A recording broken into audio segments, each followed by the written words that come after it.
going to talk about permaculture. What is it exactly? I've been teaching a class called Perma What, because that's usually the response I get when somebody has heard the word for the first time and doesn't know what it's about.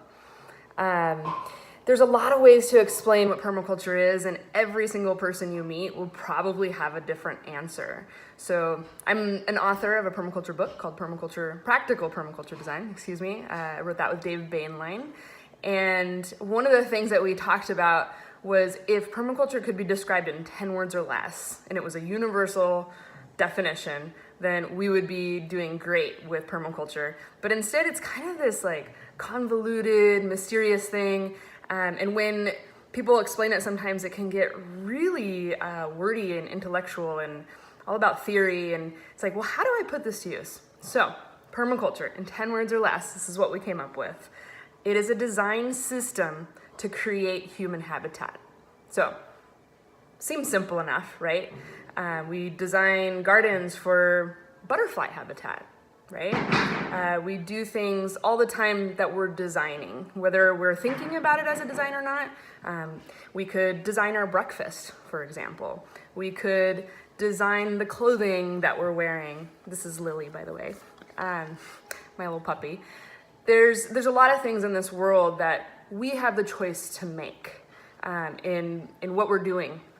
So permaculture gives us tools and resources to make decisions in everything that we use as humans. So the systems that we rely on are really where permaculture design focuses. So systems, for example, that we need are water systems.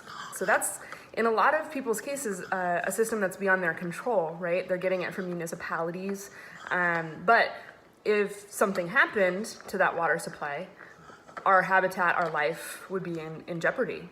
So that's one that's near and dear to my heart, one of the specialties that I work on in designing for folks. Another system that permaculture is really well known for is food systems. So how do we grow food? How do we make that system something that is sustainable, is good for the earth?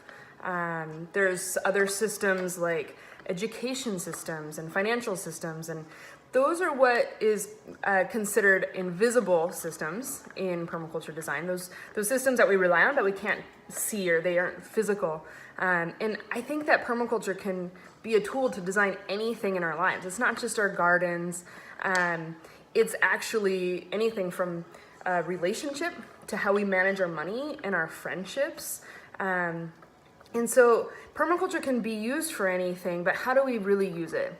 And there's a process that we take, and we analyze the situation. There's some equations that we might throw in, but ultimately it boils down to a couple of things that make it different than other design systems. First off, there's ethics behind permaculture, and those ethics are the foundation of how we should be making our decisions when we're using permaculture as a design tool. The first one that we can use as a filter when we're asking ourselves questions and trying to solve problems.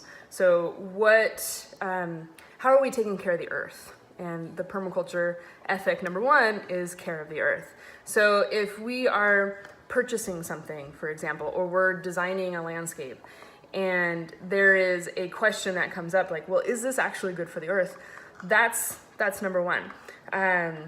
We want to make our choices from there. There's a lot of information out there, and I believe that we're now in the age of making choices, making ethical choices at that. And the second, which when we're talking about gardens doesn't really come into play a lot, but is really critical, and that's care of people. So when you're making decisions, are you caring for people in that decision? Whether it's 7 generations from now or whether it's yourself. And you have to start with yourself, because if you don't, you're not going to be able to take care of others. And if people can't take care of themselves, they're not going to do a very good job at taking care of the earth or being able to make those decisions because they have to meet their own needs first. And then there's fair share is another ethic, so giving back. I consider that the altruism ethic. And there's a host of other ethics that we can talk about, but I'll save that for later. The other thing that permaculture relies on is principles that mimic nature, and we use those as tools as well in making decisions. And one of my favorites that's a really good example is produce no waste. So in nature, there's no such thing as waste. If we put ourselves in the role of a biological organism, like just another species on this planet, we have to really consider our impact and how maybe our bodies are designed to work with the environment that we're in. How do we live and meet our own needs in harmony? So there's a lot to cover here, and this is just the tip of the iceberg of what permaculture has to offer. But it really, when I think about it, it can create happiness and abundance and wellness in your life. But it's going to take some work, and it's often a shift in your perspective more than anything else. And just learning permaculture to take those tools and that toolbox with you wherever you go. I hope that if you're learning about permaculture for the first time, that this is just the beginning of a very exciting journey to improve your life. Enjoy.